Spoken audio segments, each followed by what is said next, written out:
Guys ನಮ್ ಬಿಡದಿ ಹತ್ರ ಯಾವ್ದೋ ಕಂಪ್ನಿಗೆ ಬೆಂಕಿ ಬಿದ್ದೋಗೈತೆ. ನಮಸ್ಕಾರ ಗುರು, ನಾನ್ ನಿಮ್ ಟ್ರೆಂಡಿ ಕನ್ನಡಿಗ. ಎಲ್ಲ ಹೇಗಿದ್ದೀರಾ? ಚೆನ್ನಾಗಿದ್ದೀರಾ ಅನ್ಕೋತೀನಿ. ಇವತ್ತು ಮೇಡ್ನಳ್ಳಿ ಜಾತ್ರೆ ಆಗಿರೋದ್ರಿಂದ ನಾನು ರೆಡಿಯಾಗಿ ನಮ್ ಫ್ರೆಂಡ್ಸ್ ಜೊತೆ ಮೇಡ್ನಳ್ಳಿ ಜಾತ್ರೆಗೆ ಅಂತ ಹೊರಟೆ. ಆಮೇಲೆ ದೇವಸ್ಥಾನದ ಹತ್ರ ಬಂದು ದೇವ್ರ ದರ್ಶನ ಮಾಡೋಣ ಅಂತ ಲೈನ್ ಅಲ್ಲಿ ನಿಂತ್ಕೊಂಡೆ. ಆಮೇಲೆ ಹಂಗೆ ದೇವ್ರ ದರ್ಶನ ಮಾಡ್ಕೊಂಡು ಮತ್ತೆ ನಮ್ ಬಾಸ್ ಆಂಜನೇಯನ್ ಮೀಟ್ ಮಾಡ್ಕೊಂಡು ಕೊಂಡ ನೋಡ್ಕೊಂಡು ಪ್ರಸಾದ ತಿನ್ಕೊಂಡು ಫ್ರೆಂಡ್ಸ್ ಜೊತೆ ಜಾತ್ರೆನ ಎಕ್ಸ್ಪ್ಲೋರ್ ಮಾಡೋಣ ಅಂತ ಹೊರಟ್ವಿ. ಬನ್ನಿ ಜಾತ್ರೆಯಲ್ಲಿ ಏನೇನ್ ಸೈಕ್ ಮಾಡಿದೀವಿ ನೋಡೋಣ. ಇಷ್ಟೊಂದು ಗೊಂಬೆ ಐತೆ ಗೈಸ್, ಅದ್ರಲ್ಲಿ ಈ ಗೊಂಬೆನೆ ನನ್ಗಿಷ್ಟ. ಪೋಲಿನಪ್ಪ ನೀನು, ಪೋಲಿ ನೀನು ಹಂಗಂತ ಅನ್ಕೋಬಿಡಿ, ಸುಮ್ನೆ ಹಿಂಗ್ ಹೇಳ್ದೆ.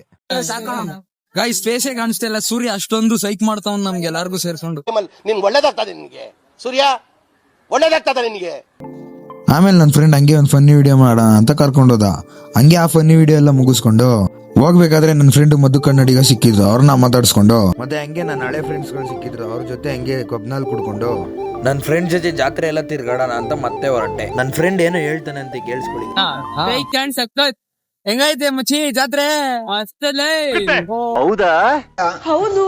ಆಮೇಲೆ ನನ್ನ ಫ್ರೆಂಡ್ ನ ಕಳ್ಸ್ಬಿಟ್ಟು ನಾನೊಂದಷ್ಟು ವಿಡಿಯೋ ಮಾಡ್ಕೊಂಡು ಬಿಡದಿ ಕಡೆ ಹೊರಟೆ. ಆಮೇಲೆ ಮನೆಗ್ ಬಂದ್ ಸ್ವಲ್ಪ ಹೊತ್ತು ಆಗ್ಲಿಲ್ಲ, ನಮ್ ಫ್ರೆಂಡ್ ಫೋನ್ ಹಾಕ್ಬಿಟ್ಟು ಮತ್ತೆ ಜಾತ್ರೆಗೆ ಹೋಗೋಣ ಅನ್ಬಿಟ್ಟ. ನಿನ್ ಜನ್ಮಕ್ಕೆ ಹೋಗೋ.